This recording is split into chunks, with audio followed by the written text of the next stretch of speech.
27 avril, 1 Chronique chapitre 19, chapitre 20, chapitre 21. Après cela, Nakash, roi des fils d'Ammon, mourut, et son fils régna à sa place.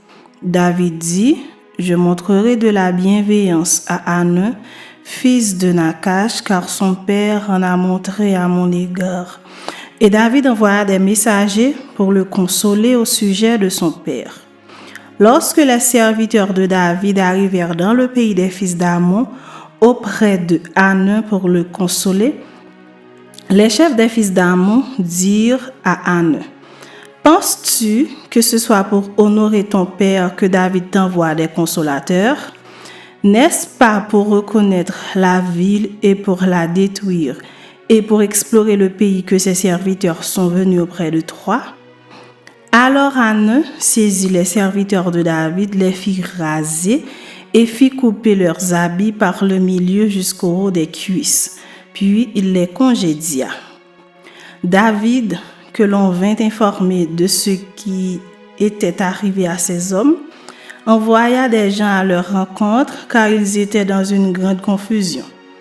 Et le roi leur fit dire, « Restez à Jéricho jusqu'à ce que votre barbe ait repoussé et revenez ensuite. » Les fils d'Ammon virent qu'ils s'étaient rendus odieux à David, et Hanun et les fils d'Ammon envoyèrent 1000 talents d'argent pour prendre à leur solde des chars et des cavaliers chez les Syriens de Mésopotamie et chez les Syriens de Maaka et de Soba. Ils prirent à leur solde 32 000 chars et le roi de Maaka avec son peuple, lesquels vinrent camper devant Médéba. Les fils d'Ammon se rassemblèrent de leur ville et marchèrent au combat. À cette nouvelle, David envoya contre Joab et toute l'armée les hommes vaillants.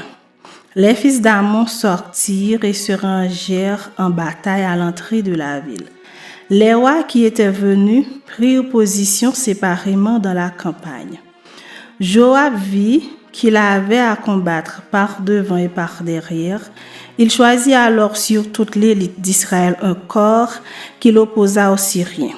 Et il plaça sous le commandement de son frère Abishai le reste du peuple pour faire face aux fils d'Ammon.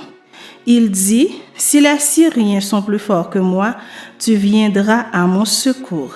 Et si les fils d'Ammon sont plus forts que toi, j'irai à ton secours.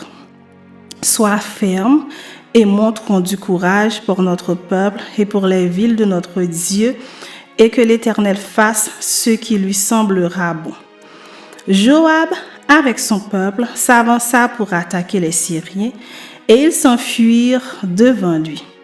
Et que les fils d'Ammon virent que les Syriens avaient pris la fuite, ils s'enfuirent aussi devant Abishai, frère de Joab, et rentrèrent dans la ville, et Joab revint à Jérusalem. Les Syriens, voyant qu'ils avaient été battus par Israël, envoyèrent chercher les Syriens qui étaient de l'autre côté du fleuve, et Shophak, chef de l'armée d'Hadarézer, était à leur tête. On l'annonça à David, qui assembla tout Israël, passa le Jourdain, marcha contre eux et se prépara à les attaquer. David se rangea en bataille contre les Syriens. Mais les Syriens, après s'être battus avec lui, s'enfuirent devant Israël. David leur tua les troupes de 7000 chars et 40 000 hommes de pied, et il fit mourir Shophak, chef de l'armée. Les serviteurs d'Hadarézer, se voyant battus par Israël, firent la paix avec David et lui furent assujettis, et les Syriens ne voulurent plus secourir les fils d'Ammon. Chapitre 20. L'année suivante, au temps où les rois se mettaient en campagne, Joab, à la tête d'une forte armée, alla ravager le pays des fils d'Ammon et assiéger Rabba. Mais David resta à Jérusalem. Joab bâtit Rabba et la détruisit. David enleva la couronne de dessus la tête de son roi et la trouva du poids d'un talent d'or. Elle était garnie de pierres précieuses. On l'a mis sur la tête de David qui emporta de la ville un très grand butin. Il fit sortir les habitants et il les mit en pièces avec des scies, des herses de fer et des haches. Il traita de même toutes les villes des fils d'Ammon. David retourna à Jérusalem avec tout le peuple. Après cela, il y eut une bataille à Gézer avec les Philistins. Alors Sibécaï le Hushathite tua Sipaï, l'un des enfants de Rapha. Et les Philistins furent humiliés. Il y eut encore une bataille avec les Philistins. Et Elkanan, fils de Jaïr, tua le frère de Goliath, l'Achmi de Gath, qui avait une lance dont le bois était comme une souple de tisserand. Il y eut encore une bataille à Gath. Il s'y trouva un homme de haute taille qui avait 6 doigts à chaque main et à chaque pied, 24 en tout, et qui était aussi issu du Rapha. Il jeta un défi à Israël, et Jonathan, fils de Chiméa, frère de David, le tua. Ces hommes étaient des enfants de Rapha à Gath.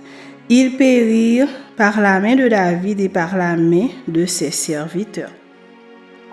Chapitre 21. Satan se leva contre Israël et il excita David à faire le dénombrement d'Israël. Et David dit à Joab et aux chefs du peuple, « Allez, faites le dénombrement d'Israël depuis Beersheba jusqu'à Dan et rapportez-le-moi afin que je sache à combien il s'élève. » Joab répondit, « Que l'Éternel rende son peuple 100 fois plus nombreux. Ô roi mon Seigneur, ne sont-ils pas tous serviteurs de mon Seigneur? Mais pourquoi mon Seigneur demande-t-il cela? Pourquoi faire ainsi pécher Israël? » Le roi persista dans l'ordre qu'il donnait à Joab, et Joab partit et parcourut tout Israël. Puis il revint à Jérusalem. Joab remit à David le rôle du dénombrement du peuple. Il y avait dans tout Israël 1100 000 hommes tirant l'épée et en Juda 470 000 hommes tirant l'épée. Il ne fit point parmi eux le dénombrement de Lévi et de Benjamin, car l'ordre du roi lui paraissait une abomination. Cet ordre déplut à Dieu qui frappa Israël. Et David dit à Dieu, « J'ai commis un grand péché en faisant cela.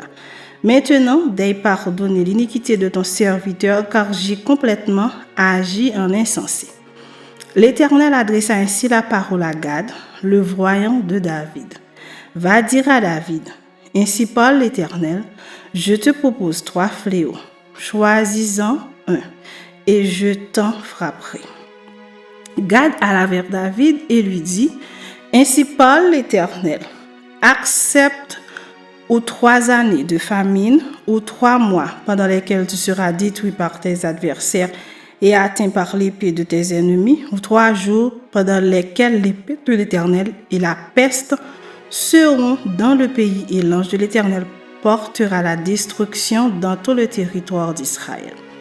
Vois maintenant ce que je dois répondre à celui qui m'envoie. » David répondit à Gad, « Je suis dans une grande angoisse. Oh, que je tombe entre les mains de l'Éternel, car ses compassions sont immenses. Mais que je ne tombe pas entre les mains des hommes. » L'Éternel envoya la peste en Israël, et il tomba 70 000 hommes d'Israël.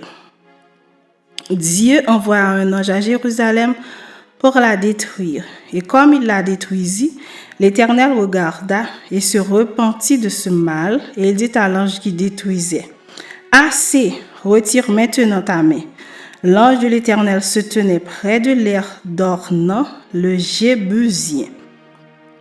David leva les yeux et vit l'ange de l'Éternel se tenant entre la terre et le ciel et ayant à la main son épée nue, tournée contre Jérusalem. Alors David et les anciens, couverts de sacs, tombèrent sur leur visage. Et David dit à Dieu, « N'est-ce pas moi qui ai ordonné le dénombrement du peuple? C'est moi qui ai péché, qui ai fait le mal, mais ces brebis, qu'ont-elles fait? Éternel mon Dieu, que ta main soit donc sur moi et sur la maison de mon père et qu'elle ne fasse pas une plaie parmi ton peuple. L'ange de l'Éternel dit à Gad de parler à David, afin qu'il montât pour élever un autel à l'Éternel dans l'aire d'Ornan le Jébusien. David monta, selon la parole que Gad avait prononcée au nom de l'Éternel. Ornan se retourna et vit l'ange et ses 4 fils se cachèrent avec lui. Il foulait alors du froment.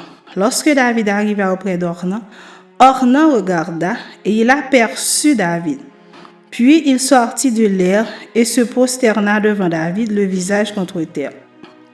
David dit à Ornan, « Cède-moi l'emplacement de l'air pour que j'y bâtisse un autel à l'Éternel.